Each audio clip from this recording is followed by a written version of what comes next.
8 p.m. We're waiting for our bus. Super excited. Anong plano? Napanood ako yung may wild berry daw dun. This is currently 9 p.m. We just left Cubao. Let's see if I can get some sleep tonight because it's a long ride. It's a 12-hour bus ride from Cubao. See you on the next one. A quick stopover lang. Hindi namin alam kung nasan kami ngayon. Isa tayo agad? Dalayan na lang natin.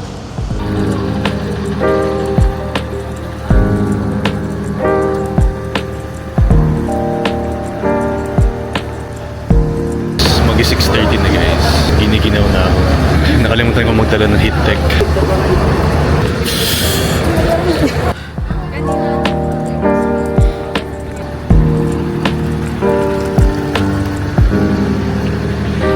Magdala.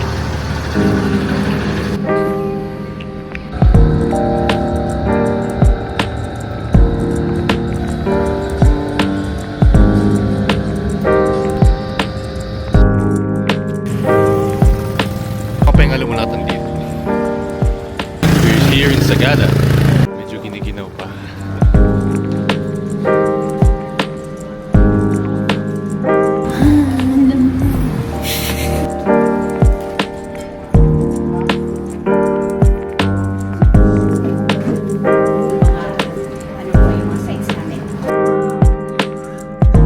It's approximately 9:32 in the morning. Hindi going din. Feeling ko masanay na lang tayo sa lamig. Anong first impression mo sa Sagada? Yung sa amin, wala naman sa bundok pero walang makikita.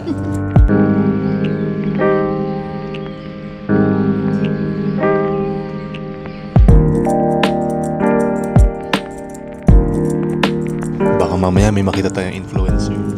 Will Dasovich. Si Erwan.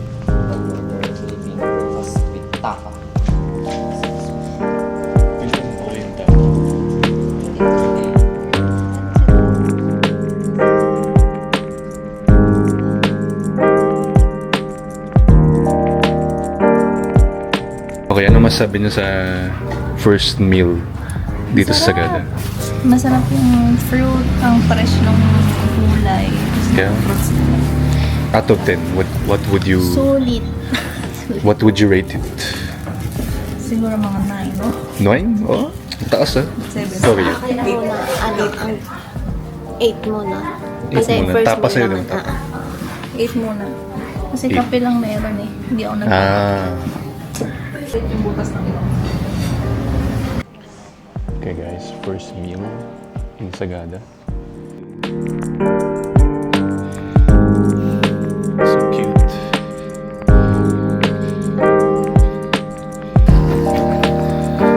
I-upgrade ko yung room niya. Oh, Mas malawak dito.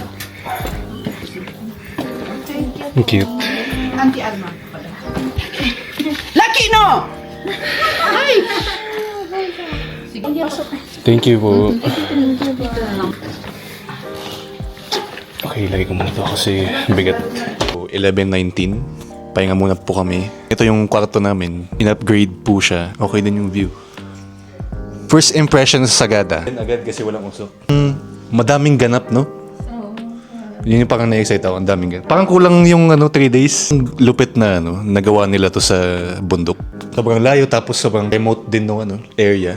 Medyo developed din nga siya eh. Compared dun sa mga remote location sa amin sa Bicol. Parang madami siyang gimmick. Pero culture? Feel mo talagang community siya, pero advanced na. Rio, anong first impression mo sa Sagada?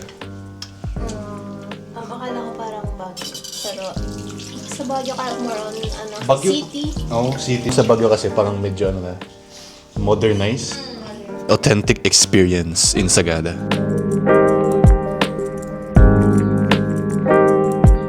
Gotta taste.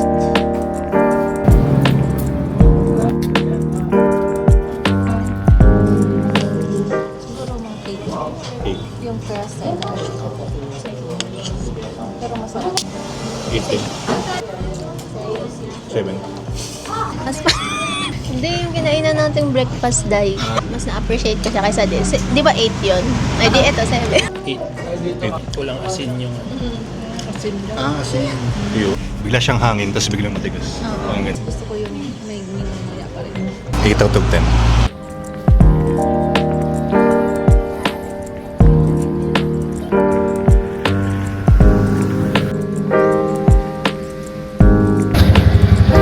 iikot tayo. Private pala yun. Oo. Private. Lahat yung pan dito, private lahat yung lupa. Ah, talaga? Opo. Amana ng mga ninuno namin to. Ah, so, taga-Sagada rin po yung may-ari. Opo. Lahat po mga taga-Sagada rin din. Kagaya sa inyo, pag private, manakot lang. Oo. Kristiyano yung dumating dito. Sila yung gumawa ng simbahan, eskwelahan at mga hospital. Mm. Yung ibibinyag lang ng mga ninuno nyo yung pangalan mo.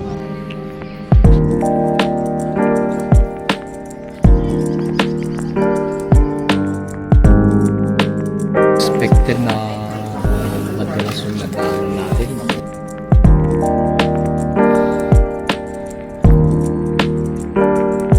Yung Kiltipan view po, malayo dito. Malayo. Sarado na yun. Sarado na daw. Ah, sarado na? Sarado yun. Bakit po? Yung may-ari doon, pinagkulong kasi sa restaurant nila. Ah, Kami, hindi pa nakanapan yung Uwi lang, sir. 3 shots lang.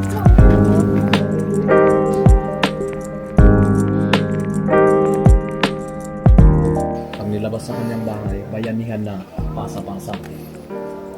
Meron na una yung kabaong dito pagkita ko sa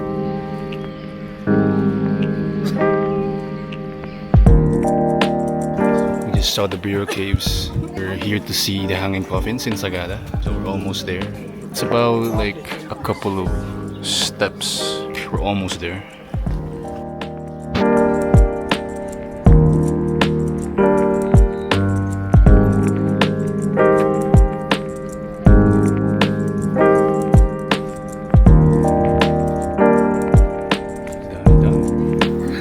Macho.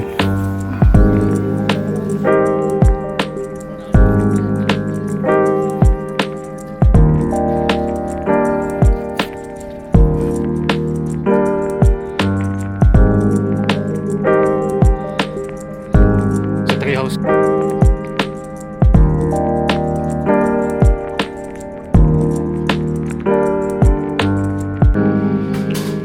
Dito po kami sa coffee shop na malapit sa Hanging Coffins. Tinatry lang namin yung kape nila, mocha espresso, tapos 4 na hot chocolate. Anong animal ang nagsasabi ng problema? Manok. Koko. Vice Hindi natutuwa si Joshua yung sarili ko. Ilang beses kaming nadulas kanina. Shoutout pala kay John Lloyd. John Lloyd Claro. Nag-contribute po siya sa Sagada trip namin even though hindi siya nakasama. Shoutout din kay Tapi.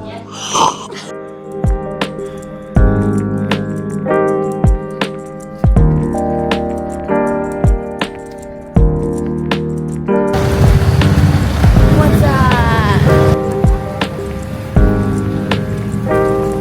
We're off to try Lag Cabin restaurant, have our dinner.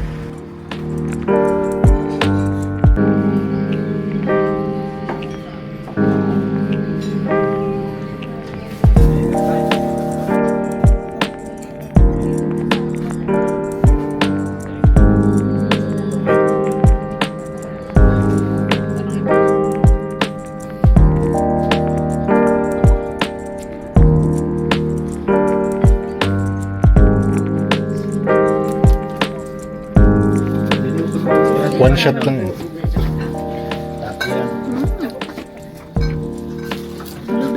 Oh, blueberry. Sarap po yung blueberry, diba? Tapi coffee wine. Hindi ko maano yung flavor na. Parang coffee beer. Bugnay flavor. Lasang-lasa ko yung bugnay. Yung blueberry pa rin para Yung sa'yo. blueberry.